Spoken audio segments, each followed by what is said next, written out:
Hello అండి, అందరికీ నమస్కారం. Welcome to lucky వైషీ 21. ఈరోజు ఎగ్ హక్కా సూజీ నూడిల్స్ చేస్తున్నారండి మా వారు నా కోసం. ఇది ఆయన ఎప్పుడు చేసినా చాలా బాగా నచ్చుతుంది నాకు. సో ఈసారి నూడిల్స్ బయట కొనుక్కోకుండా ఇలా ఒకసారి ట్రై చేయండి. Let's start. ముందుగా ఒక గిన్నె పెట్టుకొని అందులో వాటర్ వేసి రోలింగ్ బాయిలింగ్ వచ్చేదాకా చూసుకోండి. అందులోనే 1/2 స్పూన్ సాల్ట్ వేయండి. రోలింగ్ బాయిలింగ్లోకి వచ్చిన తర్వాత ఒక ప్యాక్ ఆఫ్ నూడిల్స్ని మీరు ఎంతమందికి అయితే చేస్తున్నారు, మేము ఇక్కడ 4 మెంబర్స్కి చేసుకుంటున్నాం, ఎంతమందికి అయితే చేస్తున్నారో దాన్ని బట్టి నూడిల్స్ వేసి ఒకసారి తిప్పుతూ వాటిని ఉడకబెట్టుకోండి. ఇవి సూజీతో చేసిన నూడిల్స్ అండి, రవ్వతోటి. సో ఇవి బాయిల్ అవ్వడానికి మనకి 10 to 15 minutes పడుతుంది. మధ్యలో టెస్ట్ చేసుకుంటూ ఉడికిందా లేదా చూసుకుంటూ బాయిల్ చేసుకోండి. అలాగే ఇవి బాయిల్ అయినప్పుడే 1 స్పూన్ ఆఫ్ ఆయిల్ వేసుకుంటే నూడిల్స్ అనేది విడివిడిగా వస్తుంది, మనకి అంటుకుపోకుండా స్టిక్కీగా అవ్వదులేండి. ఈ నూడిల్స్ విరిగిపోతాయి కానీ స్టిక్కీగా అవ్వదు. సో దాన్ని బట్టి మీరు చూసుకుంటూ బాయిల్ చేసుకుంటూ ఉండండి. కరెక్ట్గా 10 to 15 minutes మధ్యలో బాయిల్ అయిపోతుంది. బాయిల్ అయిపోయిన తర్వాత దీన్ని ఒక స్ట్రైనర్లోకి స్ట్రెయిన్ చేసుకుని చన్నీళ్ళు వేసేసుకోండి. వెంటనే చన్నీళ్ళు వేసేసుకుంటే నూడిల్స్ గట్టిపడతాయి, అలాగే విడివిడిగా విడిపోయి వస్తాయి అన్నమాట.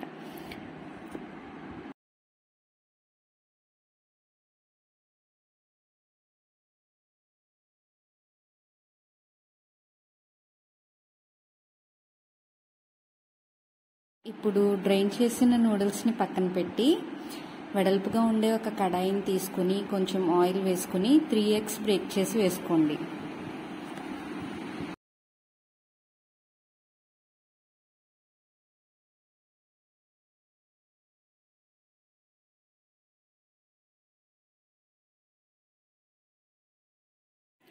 ఇందులోనే చిటికెడు ఉప్పు, చిటికెడు పసుపు, 1/2 చెంచా పాటు కారం, లేదంటే మీ దగ్గర మిరియాల పొడి అవైలబుల్గా ఉన్నట్లయితే మిరియాల పొడి అయినా వేసుకోవచ్చండి.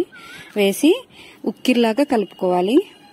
స్క్రాంబుల్డ్ ఎగ్ చేస్తాం కదా, సేమ్ అట్లాగే. ఇది వన్స్ ఉక్కిర్లాగా అయిపోయిన తర్వాత డిష్ అవుట్ చేసుకుని పక్కన పెట్టుకోండి. ఇప్పుడు అదే మూకుడులో కొంచెం ఆయిల్ వేయండి.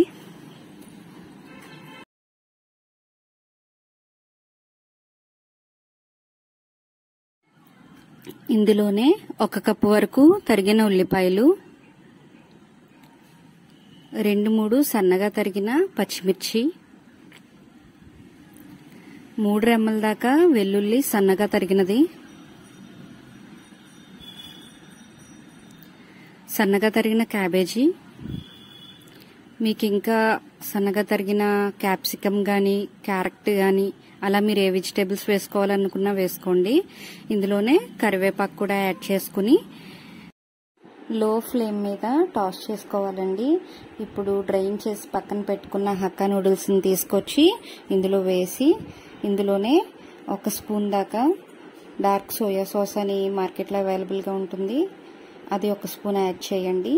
అలాగే కొంచెం సాల్ట్, చిటికెడు పసుపు, 1/2 చెంచా దాకా కారం కానీ మిరియాల పౌడర్ కానీ ఏదైనా వేసుకోవచ్చు.